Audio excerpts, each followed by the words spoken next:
This is Relic Radio Science Fiction, which you will find Monday at relicradio.com. Welcome back. Thanks for joining me this week. We'll hear from X-1 this time, but before we get to it, I want to mention what else is available on that website, relicradio.com. You'll find past episodes of this show, all the other shows, more from X-1, thousands of other old-time radio episodes, and a way to donate if you'd like to help support this and all of the shows. Click on that donate link or visit donate.relicradio.com for more on that. Thank you to those who have helped out. This week, we're going to hear Star Bright, the April 10th, 1956 episode from X-1.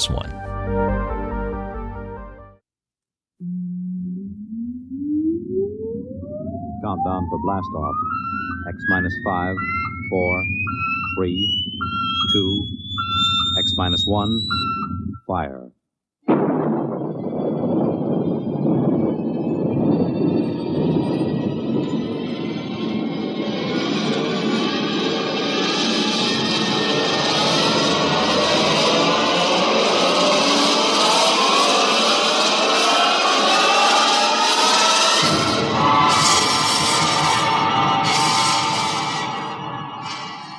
From the far horizons of the unknown come transcribed tales of new dimensions in time and space. These are stories of the future, adventures in which you'll live in a million could-be years on 1,000 maybe worlds. The National Broadcasting Company, in cooperation with Galaxy Science Fiction Magazine, presents X minus one.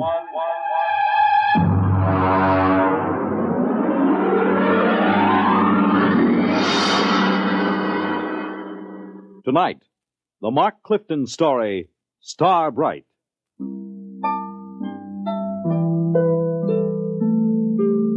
Well, it's finally happened.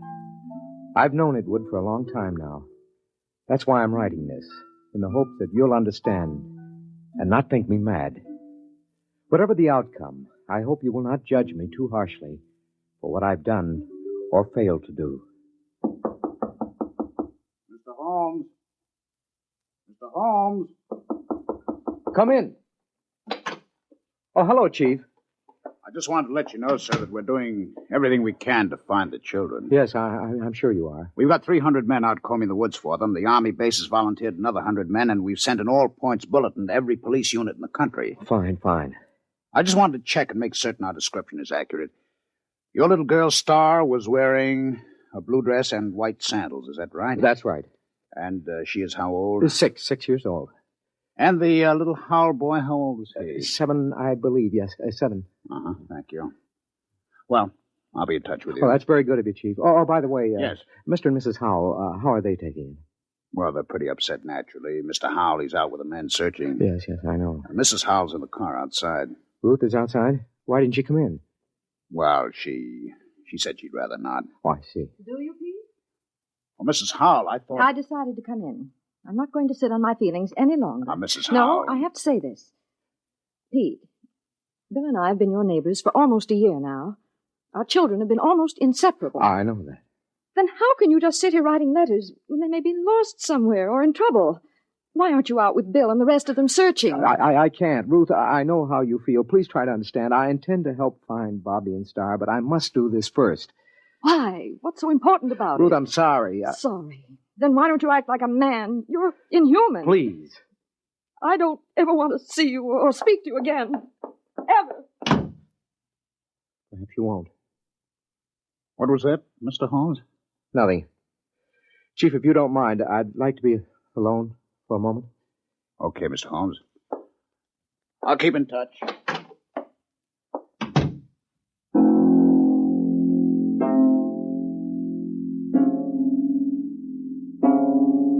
How can I tell them? How can I make them understand? I write this to you because they must be made to understand somehow, but I have to begin at the beginning. I think I first noticed it one evening when Star was 3 years old. I was in my reading chair going over some work. Star was sitting on the floor in the circle of light with her blunt-nosed scissors and scraps of paper. Her long silence made me glance down.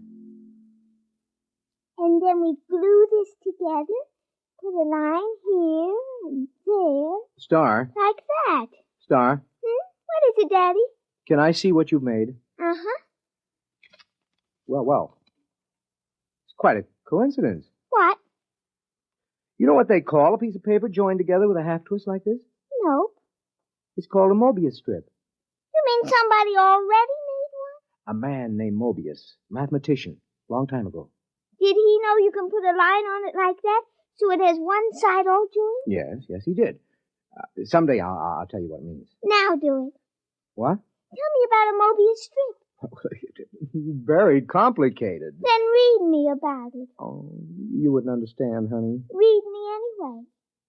Okay, young lady. But I warn you, it'll be like one of those nonsense rhymes. At least, I hope it will.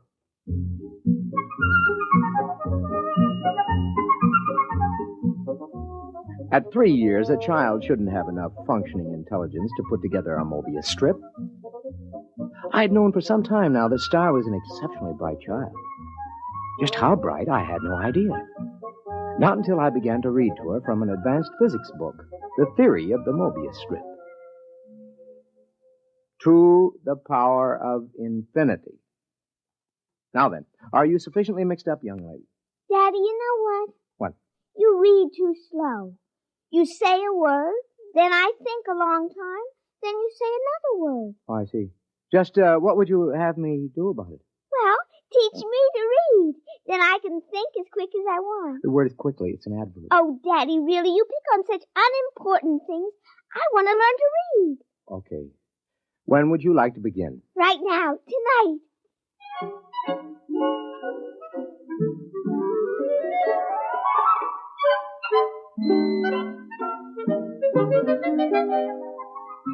Before she went to bed that evening, my daughter was able to read. In the months that followed, a great deal happened. Some of our friends, like Jim Petrie, have dropped in and been amused to see her on the floor, rapidly turning the pages of an encyclopedia as big as she is. Sit down, Jim. Oh, thanks. Star, aren't you going to say hello to Uncle Jim? Hello. Huh? I see she's taken to looking at the pictures in the encyclopedia, huh? Oh, yeah, yes. Come on in the library, Jim. I'd like to talk to you privately. Yeah, sure thing. Bring your drink, huh? Okay. I'll shut the door here. Why all the secrecy? Sit down. Hmm? Jim, we've been friends, you and I, ever since engineering school. So?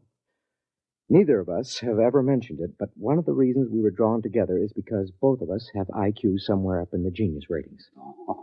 Oh, I think it was more than that. Well, that played a part. It isn't easy to be exceptional in a world which regards mediocrity as the only behavior above suspicion.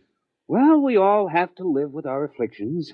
Yours and mine is a quick mind in a dull environment. What would you do, Jim, if you were a parent, as I am, whose wife had died, as Eleanor did, and you discovered that your only child was,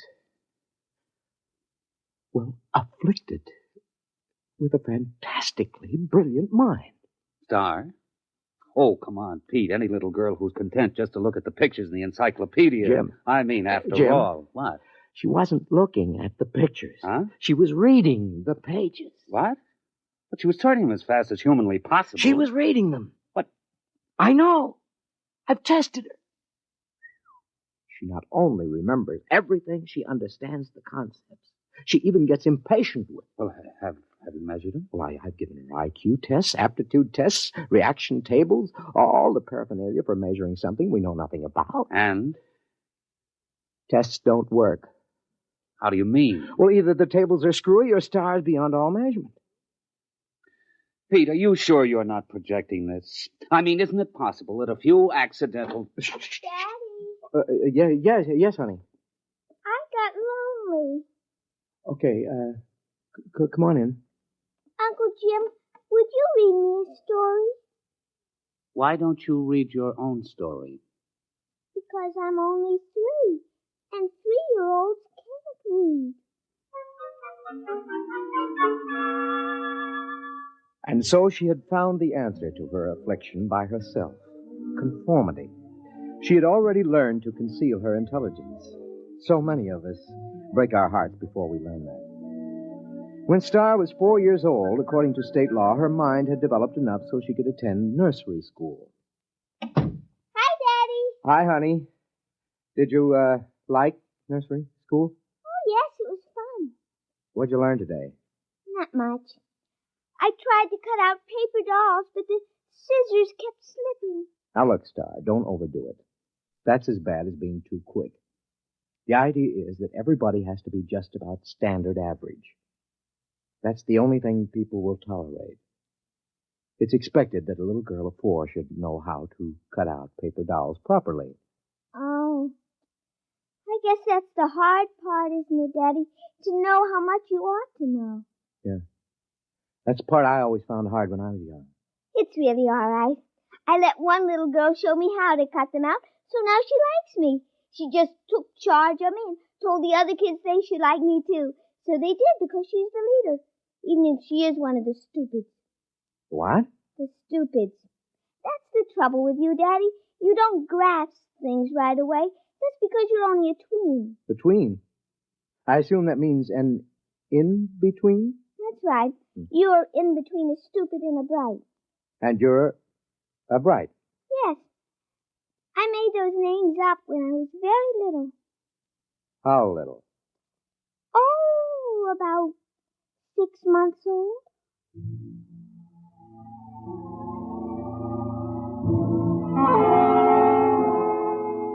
The thoughts began to whirl around in my head after that one. A small fear kept growing inside me. How profound was this little imp that was staring up at me? How much did she understand already?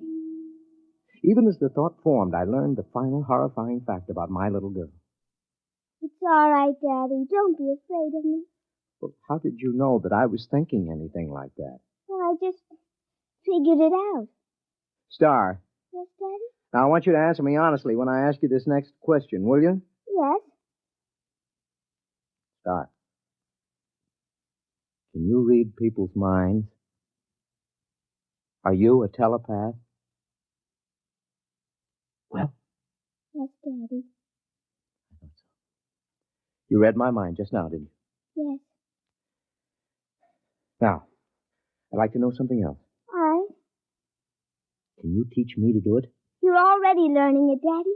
The trouble is you're so slow you didn't even know you were learning. Oh, I see. Daddy, Yeah? you know what I wish? What do you wish? Well, nothing.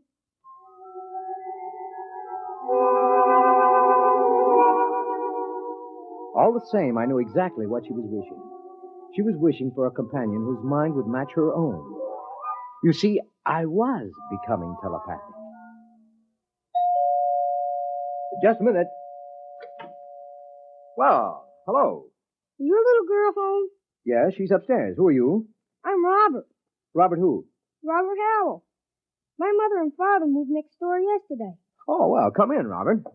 I'd like to play with your little girl. How'd you know I had a little girl? Oh, I just know. Oh, I see. And how old are you? I'm 6. Well, I'll ask Star to come downstairs. I'm sure she'll be glad to see you. Yes, she will. Tell me, Robert, are you a tween or a bride? Oh, I'm a... What did you say, Mr. Holmes? Nothing.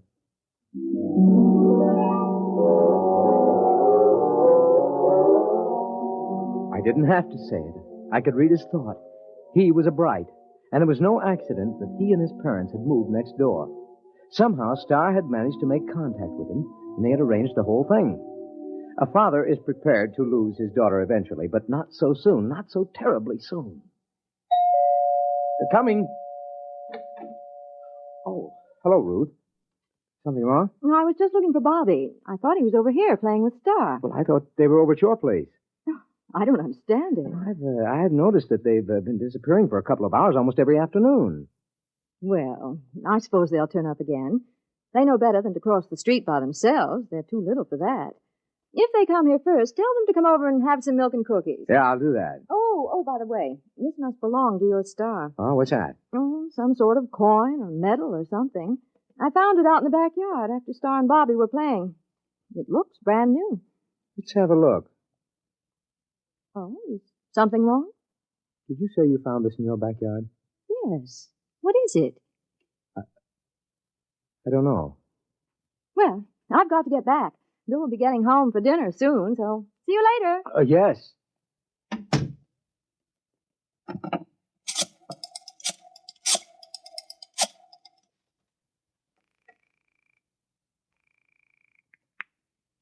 Hello? Jim? Yes. Do you have a portable spectrophotometer? Well, sure, we've got a dozen here at the lab. Pack one up and get over here right away, will you? Well, Pete, I don't quit till 5. Look, do as I say, huh? It's important. Well, okay.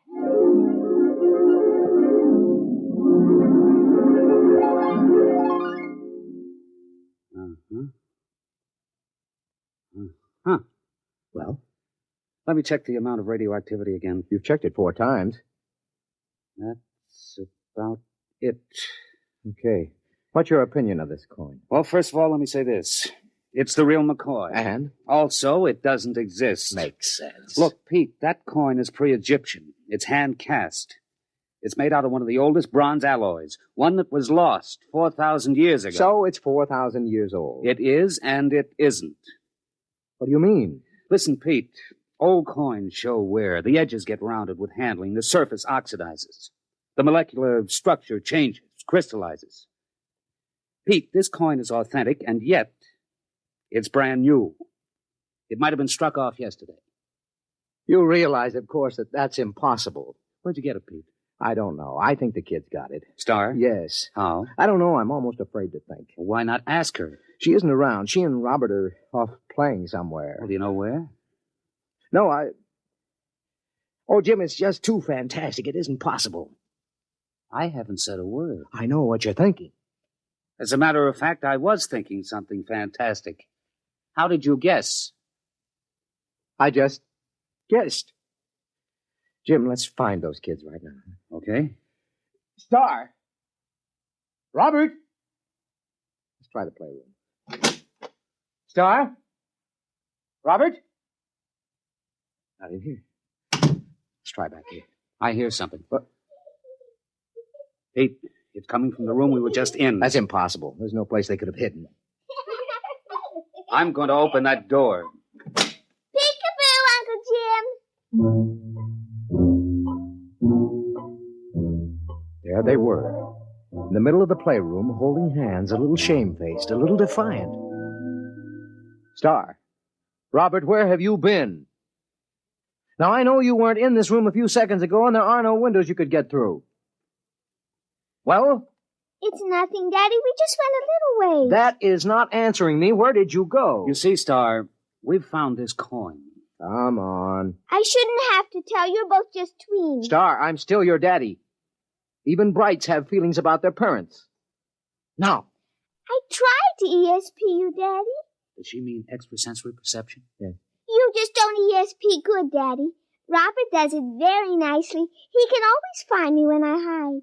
That's 'cause you don't have much imagination. I do, too. Yeah, but you always have to look at a book to ESP what's in it so you leave an ESP smudge. I just look at where you left the smudge, and I go to that place, and that time, and there you are. Oh, but that's cheating. It isn't. You just haven't got imagination.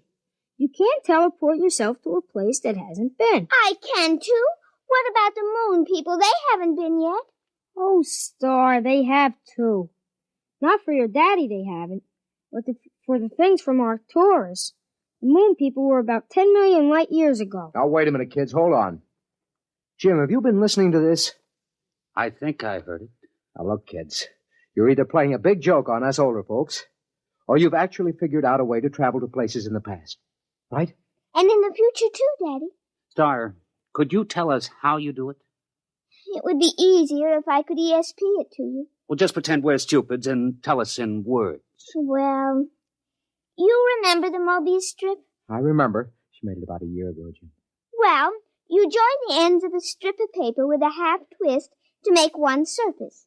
Then you take a sheet and give it a half twist so you can join the edges together all over. That's Klein's bottle. Oh, you know about that. Yes, we know that. Go on. Well, then you take a cube. You imagine a cube, and you twist it. Tesseract? Shh. Go on, Star. And you ESP the twisted cube all together the same way you did Klein's bottle. Now, if you do that big enough, all around you, so your sort of folded into it. You can teleport yourself any place you want to go. And that's all there is to it. Jim, what do you think? I need another drink, Pete. A big one.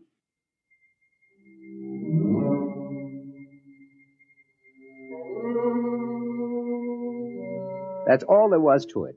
The line, the plane, the cube, those were Euclidean physics. The Mobius strip, the Klein bottle, the twisted cube, those were Einsteinian physics. Well, I was pretty advanced in both, but I'd have to do some heavy thinking to really grasp it.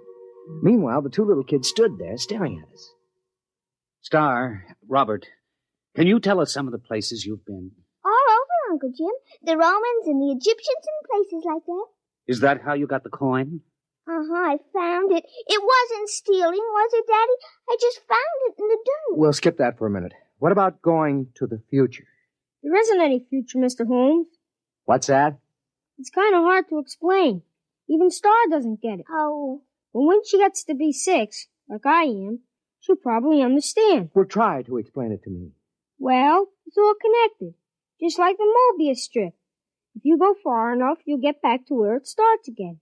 You start with the cavemen, then us men, then atomic men, the moon men, planet men, star men, and brights. Only somehow... What?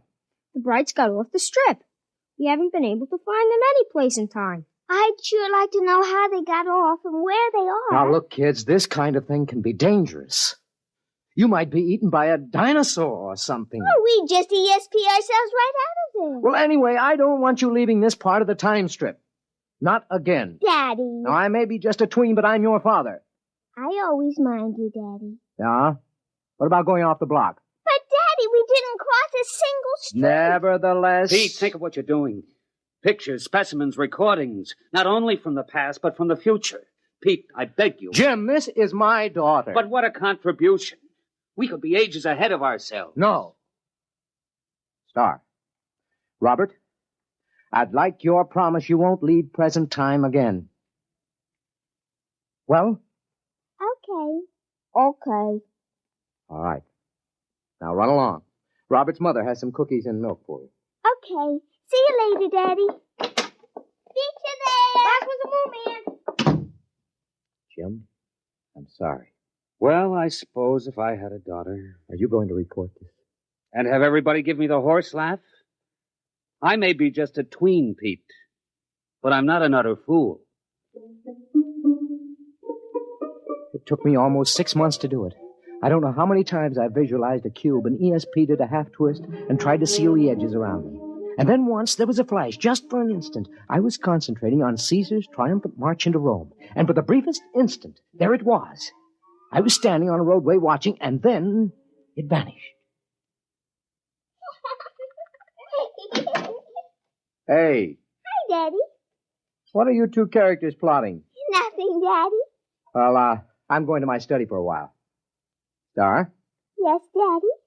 You remember your promise about not leaving present time, don't you? Yes, Daddy. You going to keep it? Yes, Daddy. Okay. I'm holding you to it.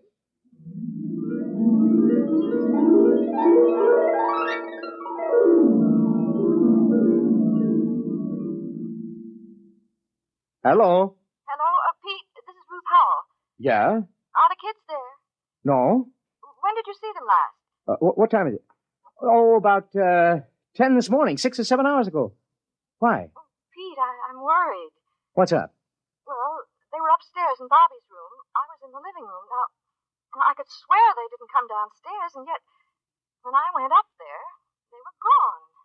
That was over 5 hours ago. Ruth, are you sure they didn't come down? I was in that living room every moment. Pete, I'm Now, Ruth, don't get panicky. I'm coming right over. Just don't get panicky.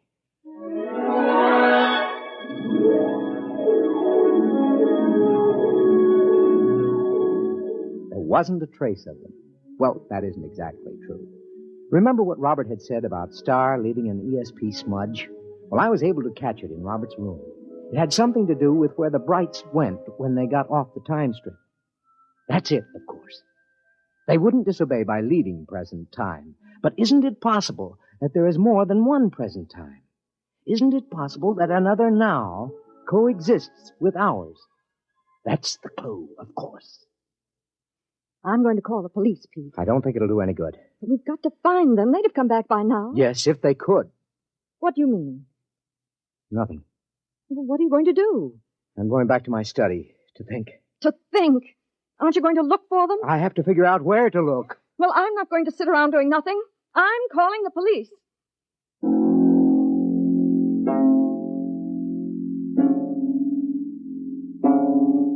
That was this morning. I've been doing some desperate concentrating since then, Jim. I'm writing this down so you'll know. I've already managed to go back to the time of Cheops and ahead to the time when men were navigating to distant planets in a matter of days. But the big job remains. How to get into a dimension parallel with our own at the same time. I figured out that to get the equivalent of a Mobius strip with depth, you must use the supercube, the tesseract. That's what I'm working on at the moment. If I succeed, there is a possibility. I may not be able to get back.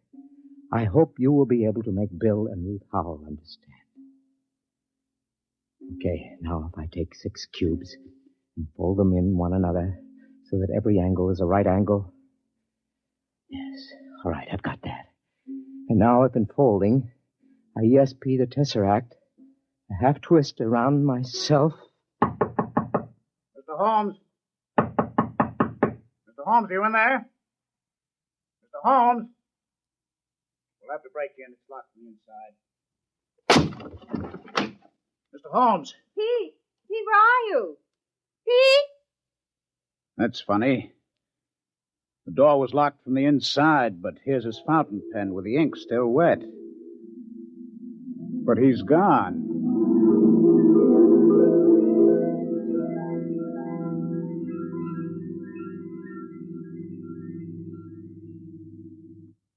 You have just heard X-1, presented by the National Broadcasting Company in cooperation with Galaxy Science Fiction magazine, which this month features the final installment of Frederick Pohl's novel, Slave Ship, story of a world engaged in the wildest of all possible non-wars, where the order of the day was even wilder still.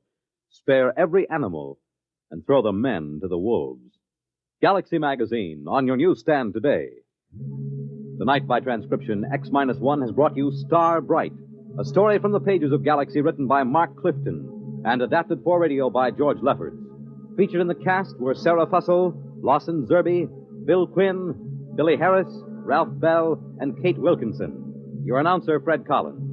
X-1 was directed by Daniel Sutter and is an NBC Radio Network production.